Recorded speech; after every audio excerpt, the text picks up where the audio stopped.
6 November 2020 জুমার পরের মজলিসে বাংলা কিতাব থেকে পড়ে শোনানো গুরুত্বপূর্ণ সংক্ষিপ্ত মালফুজ। বাইতুল হক জামে মসজিদ ঢালকানগর, ঢাকা। হাকিমুল উম্মত মুজাদ্দিদ মিল্লাত হযরত मौलाना अशरफ अली थानवी रहमतुल्लाह अलैह बहुत ही गुरुत्वपूर्ण किताब হায়াতুল মুসলিমিন এর তরজমা করেছেন হযরত मौलाना শামসুল হক ফরিদপুরি রহমতুল্লাহ আলাইহ। এই কিতাবের 219 নম্বর পৃষ্ঠা থেকে পড়ে শোনাচ্ছি।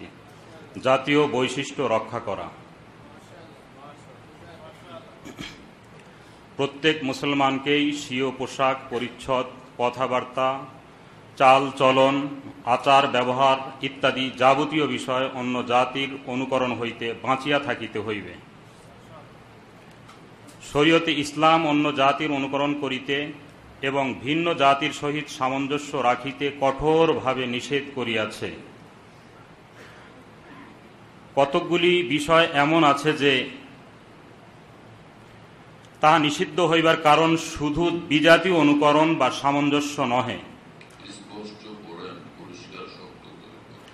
তাহা নিষিদ্ধ হইবার কারণ শুধু বিজাতীয় অনুকরণ বা সামঞ্জস্য নহে, বরং মৌলিকভাবে ও পৃথকভাবে সে সকল কাজ করিতে শরীয়তে নিষেধ রহিয়াছে। সেসব কাজের হুকুম এই যে দেশ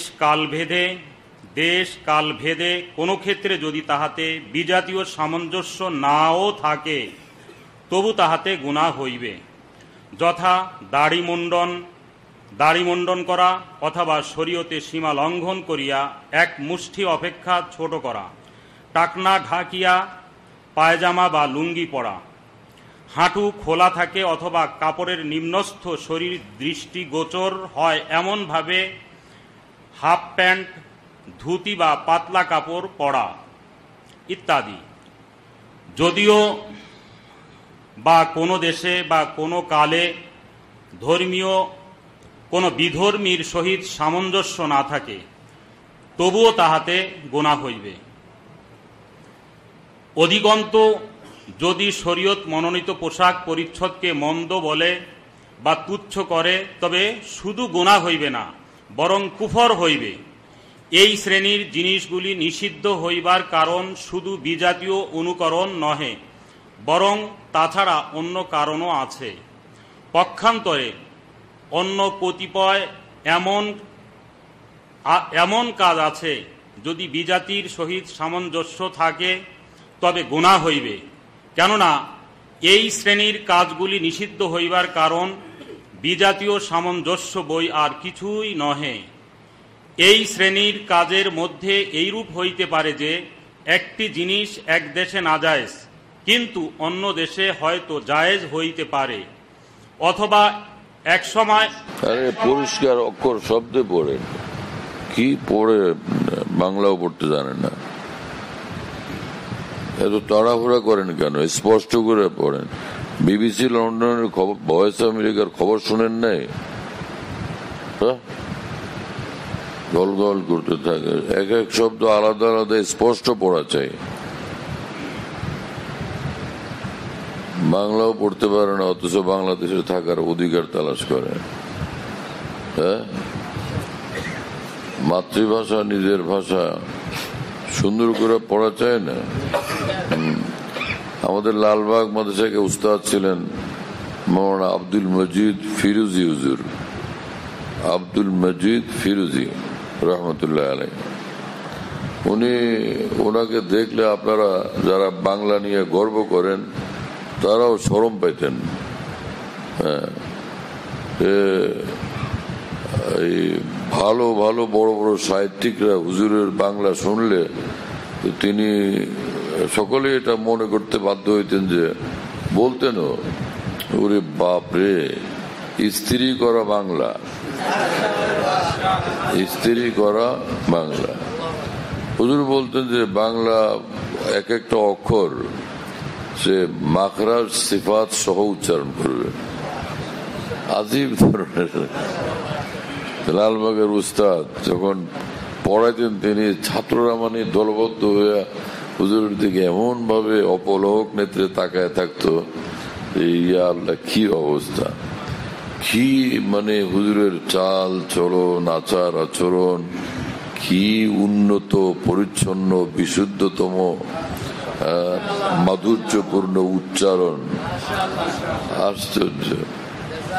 চেহারা মানে বিভোর হয়ে থাকতো হুজুরের সবকের মধ্যে। সব ছেলেরা তার জন্য ভীষণ মানে পাগল পাড়া থাকতো, সবাই পছন্দ করত। কোর্তারটা এই যে একদমই অনেক লম্বা করে ফেলা যে এইসব করতেন না। কোর্তা অত বেশি লম্বা নেই, হাঁটুর নিচে এই এতটুকু পড়তেন, স্বাভাবিক ধরনের, কিন্তু একদম পরিষ্কার পরিচ্ছন্ন। জেনারেল শিক্ষিত লোকেরা দেখলেই তাকায় থাকতেন হুজুরের দিকে। হযরত মাওলানা আব্দুল মজিদ ফিরোজী রহমতুল্লাহ আলাইহি। হুজুর তো নাই, তো কার কাছে বাংলার ট্রেনিং দিবেন এখন? চলেন।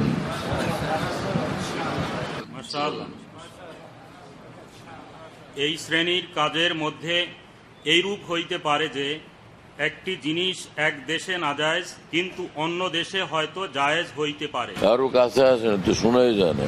অথবা এক সময় নাজায়েজ ছিল, হয়তো উহার 100 বছর পরে জায়েজ হইতে পারে।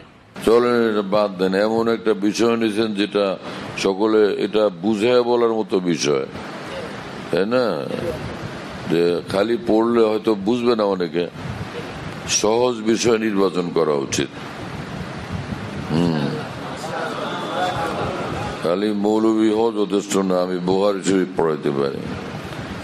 মানুষের সামনে কথা বলার জন্য বিষয় এবং ভাষা এবং উপস্থাপনা এমন হওয়া চাই সরল এবং প্রাঞ্জল হয়। ইন্ডিয়ায় পড়ে আসছে হুজুর, ইন্ডিয়া 18 কয় বছর মৌলবী কত 18 বছর ইন্ডিয়াতে পড়ে আসছে। তো ওখানে ইন্ডিয়াওয়ালাদের উর্দু শিখতে শিখতে বড় হয়েছে, আর এই বাংলা এটারে এখানে সেট করতে একটু তার সাধনা চলছে আর কি।